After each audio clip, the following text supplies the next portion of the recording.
जब भारत आजाद नहीं था, जब इतना बर्बाद नहीं था, अपनी रक्ती आंखों से मैं जलता भारत देख रहा हूँ। आस्तीन के अंदर निश्चित पलते काले बिस्तर देख रहा हूँ। गिनती पूरी कौन पढ़ेगा इन पागल शिशुपालों की, कौन सी इस बढ़कर काटेगा इन सुगनी वाली चालों की। देश बड़ा है या मजहब, इसका क्या उत्तर दोगे? आने वाली नस्लों के हाथों में तुम फूल नहीं पत्थर दोगे। बहुत हो चुका योगी जी, इनको समझाना बंद करो। आस्तीन के सब सांपों को दूध पिलाना बंद करो। विपक्ष सुनना नहीं चाहता, सरकार की उपलब्धियों को सुनना नहीं चाहता, केवल हंगामा करना चाहता, और इसीलिए हम पीड़ित हैं। 60,000 करोड़ का बजट वो उत्तर प्रदेश में कहाँ लगाएंगे? वो तो अपने घर में लगाएंगे। तो उन्हें पेट में दर्द हो रहा है कि 60,000 करोड़ रुपए के बजट में 60 रुपए भी मेरी जेब में क्यों नहीं जा रहे हैं। इसीलिए बस जो उसी की बेखिसियानी बिल्ली से खंबा नोच सकती है, वही ये काम कर रहे हैं। माननीय हमारे मुख्यमंत्री जी के शासनकाल में जो हुआ है वो किसी की क्षमता नहीं थी कराने की, इसलिए वो बौखला गए हैं और कुछ नहीं है। आने वाले 20 साल तक भाजपा की सरकार कहीं नहीं जाने वाली है। और समाजवादी पार्टी, जो हमेशा कहता हूँ नमाजवादी पार्टी है, जो राम के नाम लेने से डरती है। सपा का तो अपना सपना छोड़ देना चाहिए। ये प्रचंड बहुमत से इस बार सबसे 2017 का भी रिकॉर्ड तोड़ने वाली है भारतीय जनता पार्टी। योगी जी तीसरी बार मुख्यमंत्री बनने वाले हैं। सड़क से सदन तक जो समाजवादी पार्टी के गुंडे हैं वो पूरी तरीके से हावी हैं। और आप देख रहे हो, अगर ये हाल सदन में है तो ये रोडों पे क्या करते होंगे? यही लोग थे जो नौकरियों के बदले पैसे लेके नौकरी लगाते थे, अब उनकी वो दाल गल नहीं रही है। ये लोग अपनी नाकामियों को छिपाने के लिए कर रहे हैं। लोग सपा के पास तो कुछ है नहीं। जनता के बीच किस मुद्दे को लेकर के जाएंगे? सर्वांगीण विकास जो भारतीय जनता पार्टी की सरकार कर रही है, इनके पास कोई मुद्दा है नहीं। जनता के बीच क्या लेकर के जाएंगे? तो यह मदारियों के जैसा नौटंकी कर रहे हैं, ड्रामाबाजी कर रहे हैं। यह लोकतंत्र की खूबसूरती थोड़े ना है जो ये लोग काम कर रहे हैं। समाजवादी पार्टी की तरफ से योगी जी को बोलने नहीं दिया गया, क्या कहेंगे? देखिएगा, बड़ा दुखद मामला है ये। इतना पैसा खर्च हो रहा है सरकार का, लेकिन ये बोल नहीं देते किसी बात पे। तो इसमें दो कविता मैं लाइन कहना चाहता हूँ। जब भारत आजाद नहीं था, जब इतना बर्बाद नहीं था, अपनी रक्ती आंखों से मैं जलता भारत देख रहा हूँ।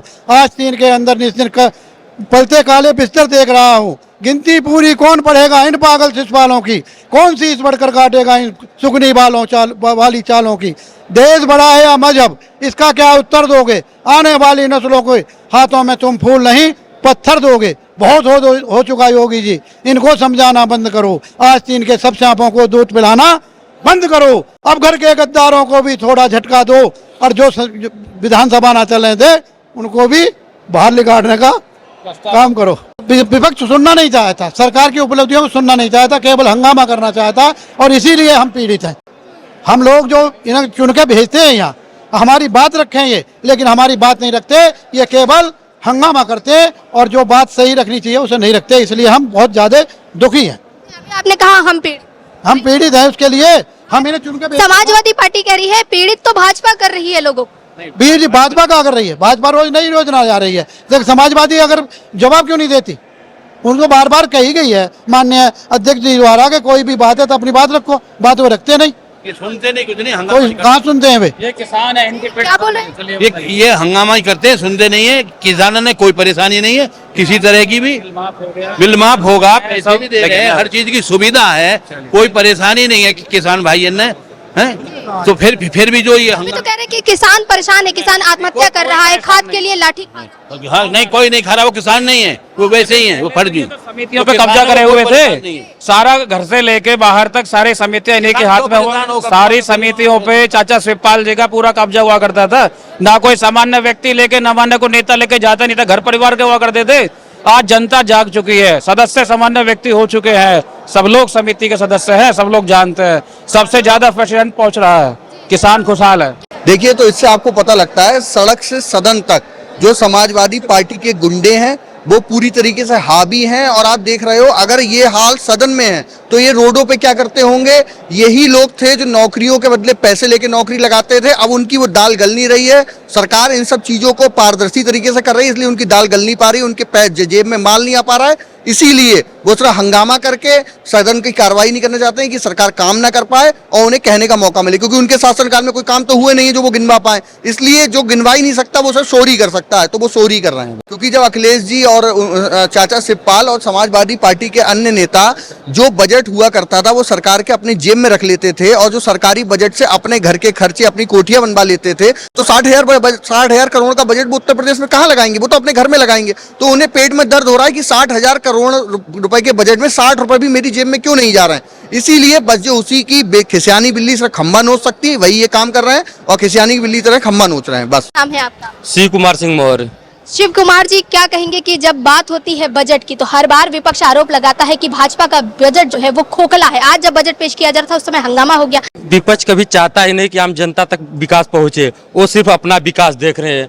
जिस दिन वो अपना विकास हटकर आम जनता का विकास देखेंगे, उस दिन वो अपना आराम से बजट भी होगा पास, हर लोग सत्र भी चलेगा, हर लोग खुश रहेंगे। यहाँ इतने दिन से दूसरा दिन है, कल तो किसी तरह नहीं हुआ, आज जब हुआ तो लोगों को चल जाने चाहिए था। यदि नहीं चलने दे रहे तो इसके पीछे कहीं ना कहीं उन लोगों की रणनीति है कि आम जनता तक जो भी भारतीय जनता पार्टी, जो भी सरकार यदि विकास अपना लेकर आम जनमानस तक पहुंचा रही है, वहां तो के लोग सोच रहे हैं कि रास्ते में रुक जाए, आम जनता तक न पहुंचे। यदि आम जनता तक पहुंच गया तो कल के दिन इनका फिर सरकार आएगा। हाँ, वो उनका रवैया ये है कि अपनी कमियों को छुपाने के लिए वो इस तरीके से जो कृत्य कर रहे हैं वो बिल्कुल ठीक नहीं है, अशोभनीय है, यही है।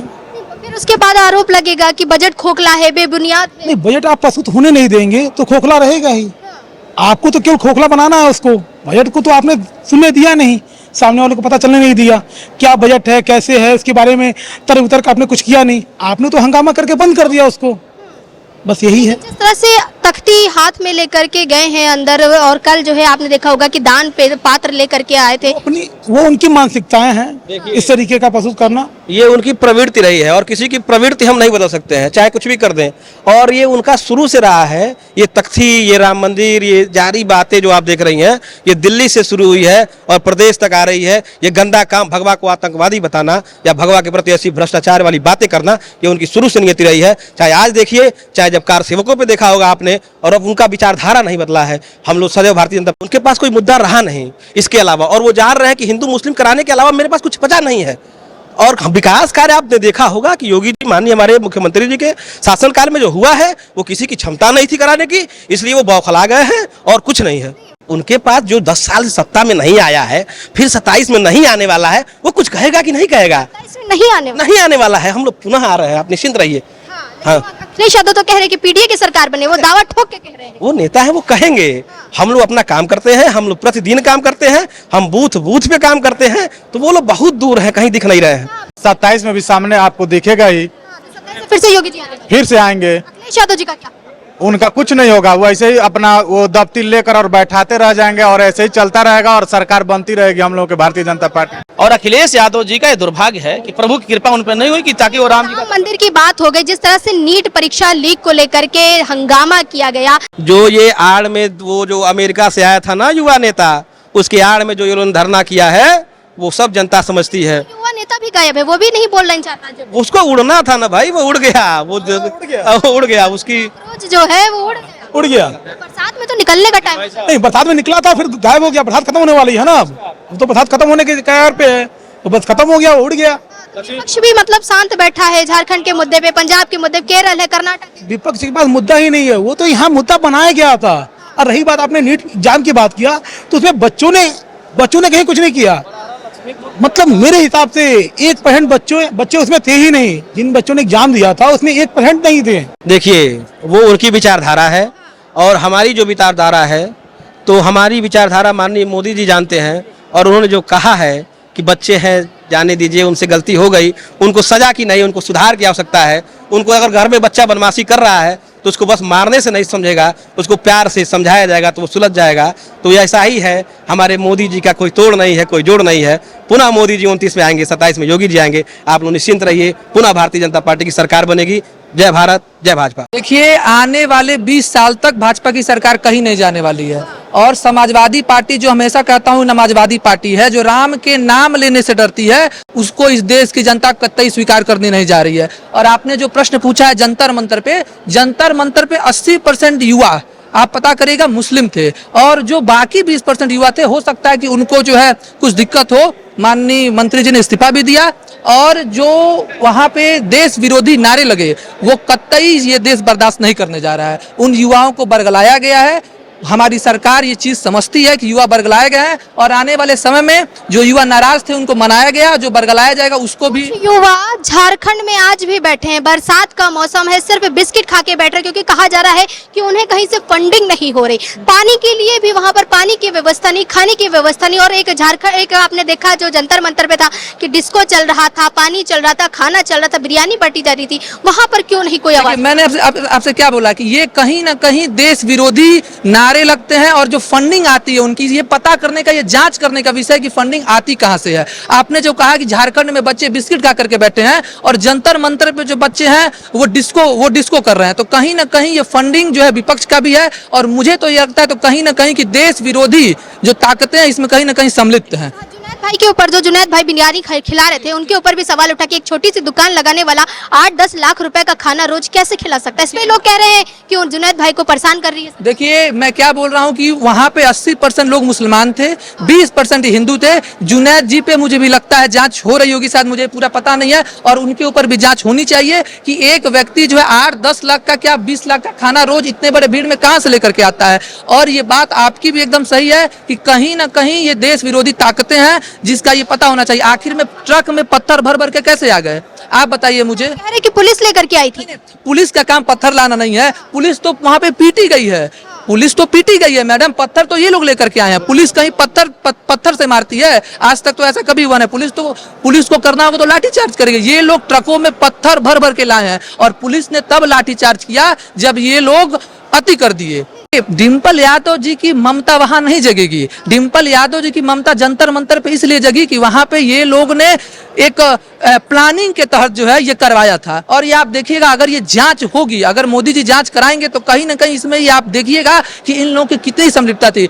वो आप बताइए कि उस जगह पे तलवार कैसे पहुंच गया, तलवार लेकर के पुलिस वालों को मारा गया है। आप बताइए कौन से बच्चे तलवार लेकर के जाते हैं। बाल नरेंद्र का नारा लगा, मोदी जी की माँ को गाली दिया गया। आप बताइए कि मोदी जी की माँ को गाली क्या कोई पढ़ने वाला लड़का देगा? आप पता करिए कि कितने लोग वहां नृत्य के छात्र थे, कितने लोग वहां पढ़ने वाले थे। वहां पे पढ़ने वाले लोग 10 से 5%, मैं ये नहीं कह रहा हूं कि एकदम नहीं थे, 10 से 5% थे। बाकी लोग सिर्फ अपनी जो है राजनीतिक छवि को बचाने गए थे और अपनी राजनीतिक छवि को जिंदा करने गए थे। डिम्पल यादव जी, अखिलेश यादव जी, यहाँ चंद्रशेखर जी, इन लोग को पता है कि भाजपा अभी सत्ता में कई साल रहेगी और ये लोग किसी तरह युवाओं को बरगला करके सत्ता में आने की चाहत रखते हैं। 27 में क्या होने वाला, क्योंकि विपक्ष बार बार कह रही है कि इस बार जो है फिर से योगी आदित्यनाथ चाहने वाले हैं और एक बार फिर से देखा जाएगा कि सपा सरकार बना पाएगी पीडीए की सरकार। सपा का तो अपना सपना छोड़ देना चाहिए। ये प्रचंड बहुमत से इस बार सबसे 2017 का भी रिकॉर्ड तोड़ने वाली है भारतीय जनता पार्टी। योगी जी तीसरी बार मुख्यमंत्री बनने वाले हैं। इनका कहना है कि तीसरी बार जो है मुख्यमंत्री योगी आदित्यनाथ वो मुख्यमंत्री बनने वाले हैं। क्या नाम है आपका? मेरा नाम निखिल मोदी है। निखिल जी, आपके नाम के पीछे ही मोदी है, बताइए ये सरनेम आपने चुराया है या सच में आपका नाम? ये मेरा कलाकार का होने का दावा है। मैं स्टेज नेम निखिल मोदी के नाम से प्रचलित हूँ और इंस्टाग्राम पर काफी करोड़ लोगों द्वारा देखा जा रहा है मेरा काम। आपको कोई और भी नाम हो सकता था, मोदी ही टाइटल आपने क्यों? क्योंकि विकसित भारत की जो बात होती है ना कि मोदी जी प्रेरणा स्रोत के रूप में कहते हैं कि 2047 में भारत को विकसित बनाएंगे, तो कुछ युवा मोदी भी होने चाहिए जो इस देश को आगे ले जाएं। रश्मि रथी में जो कृष्ण की चेतावनी है, जब विध्वंस होता है, जब हंगामा होता है, तो कहते हैं कि वर्षों तक वन में घूम घूम बाधा विघ्नों को चूम चूम, सह धूप घाम पानी पत्थर पांडव आए कुछ और निखर, सौभाग्य ना सब दिन सोता है देखे आगे क्या होता है। मैत्रेयी की राह बताने को, सबको सुमार्ग पर लाने को, दुर्योधन को समझाने को भगवान हस्तिनापुर आए, पांडव का संदेशा लाए। दो न्याय अगर तो आधा दो, यदि इसमें भी अगर बाधा हो तो दे दो केवल 5 ग्राम, रखो अपनी धरती तमाम, हम वही खुशी से खाएंगे, परिजन पर असी ना उठाएंगे। पर दुर्योधन वो भी दे न सका, आशीष समाज की ले न सका, उल्टे हरि को बांधने चला, जो था असाध साधने चला। जब नाश मनुष्य पर छाता है, पहले विवेक मर जाता है। हरि ने भीषण हुंकार किया, अपना स्वरूप विस्तार किया, डगमग डगमग दिग्गज डोले, भगवान कुपित होकर बोले, जंजीर बढ़ाकर साध मुझे, हाँ हाँ दुर्योधन बांध मुझे। ये देख गगन मुझ में लय है, ये देख पवन मुझ में लय है, मुझ में लय है संसार सकल मुझ में लय है झंकार सकल, अमृत फूलता है मुझ में, संहार झूलता है मुझ में। उदयाचल मेरा दीप्तिवाल, भूमंडल वक्ष स्थल विशाल, भुज पर्दी बंद को घेरे है, मैं नाक मेरु पग मेरे हैं।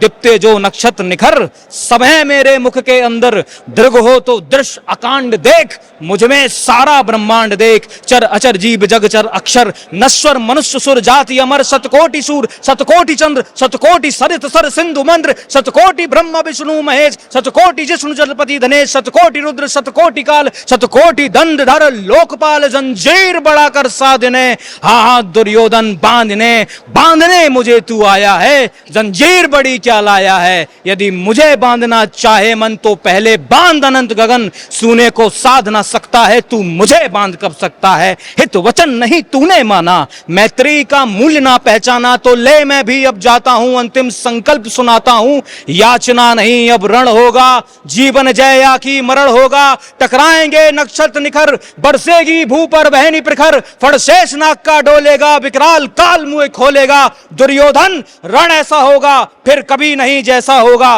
भाई पर भाई टूटेंगे, विश्वाण बूंद से छूटेंगे। वाय श्रृंगाल सुख लूटेंगे, आखिर तू भूसाई होगा, हिंसा का परदाई होगा। थी सभा सन सब लोग डरे, चुप थे या थे बेहोश पड़े।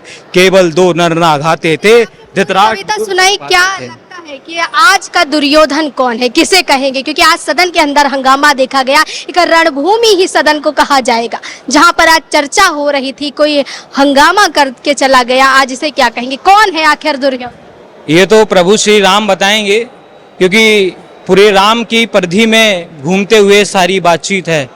और प्रभु श्री राम जो रखवाला होगा राम का, वही मतवाला होगा, वही किस्मत वाला होगा। और वो किस्मत 2027 में लिखी जाएगी। क्या लगता है 2027 में क्या होने वाला? युवाओं के साथ जो खड़ा होगा। युवाओं के साथ तो समाजवादी पार्टी भी कह रही है, वो महिलाओं के साथ भी कह रही है, युवाओं के साथ भी कह रही है। आपको क्या लगता है? आम जन के जो युवा हैं, आम जनता के, जो उत्तर प्रदेश के जिलों में रहते हैं, अलग अलग जगह रहते हैं, जो जमीन से निकल के आए हैं, उनके हृदय में अगर जो भी विराज पाए, जो पार्टी की विचारधारा विराज पाए, वही सब कुछ लिखेगी। अभी तक प्रभु श्री राम का आशीर्वाद था, क्या पता इस बार प्रभु राम की पूरी सेना स्थापित करनी पड़ जाए। लंका का अगर हमें रण विध्वंस उसका हटाना है, लंका में अगर, तो हमें हनुमान भी चाहिए होंगे, राम भी चाहिए होंगे, लक्ष्मण भी चाहिए होंगे, सुग्रीव भी चाहिए होंगे, हमें पूरी वानर सेना चाहिए होगी। और आम जन जो गिलहरी की तरह कह रहे हैं कि राम राज चल रहा है, कुछ लोग कह रहे हैं राम राज चल रहा है, कुछ लोग कह रहे हैं कि राम लला को फिर से वनवास देखना पड़ेगा। राम लला को वनवास नहीं देखना पड़ेगा, क्योंकि राम लला जो हैं वो हम सबके मन में है, तन में है, जीवन में है, कड़कड़ में है, मन मन में है, शिव में है, शंकर में है, हर जगह है, हर भूमि में है, हर नर्तन में है, हर वृदन में है, हर अभिनंदन में है, वंदन में है। राम कहाँ नहीं है? राम आपकी सोच में, जो सोच राम की होगी वो सोच विकास की होगी। अब देखते हैं बिल्कुल सही कहा कि जो सोच राम की होगी वो सोच विकास की होगी। और राम की जो सोच है वो किस तरह आपको दिखाई दे रही है कि मुख्यमंत्री योगी आदित्यनाथ खुद राम लला पर चर्चा करते हैं। जो राम को काल्पनिक बताते थे, आज वो भी राम लला पर चर्चा करते हैं। आप समझ सकते हैं कि मैं किसकी बात कर रही हूँ, कि जिस तरह से विपक्ष बार बार राम लला को लेकर के एक राजनीतिक एजेंडा सेट कर रहा है कि सदन हो या सड़क हो, हर जगह राम लला के ऊपर सवाल उठ रहा है, राम मंदिर पे सवाल उठ रहा है। लेकिन इससे क्या लगता है कि इस तरह की राजनीतिक रोटियां सेकने से क्या विपक्ष को 2027 की जो सत्ता है वो हासिल हो जाएगी? क्योंकि बहुत बार देखा गया है कि समाजवादी पार्टी के लोग बोलते हैं कि अखिलेश यादव इस बार 27 के सत्ताधीश बनेंगे। क्या उनका ये ख्वाब पूरा होगा? बहुत बड़ा प्रश्न चिन्ह है। इसी प्रश्न चिन्ह के साथ हम आपको छोड़े जाते हैं। जुड़े रहिए खबर इंडिया के साथ। कैमरा पर्सन रमन के साथ मैं तान्या कसौथन, लखनऊ।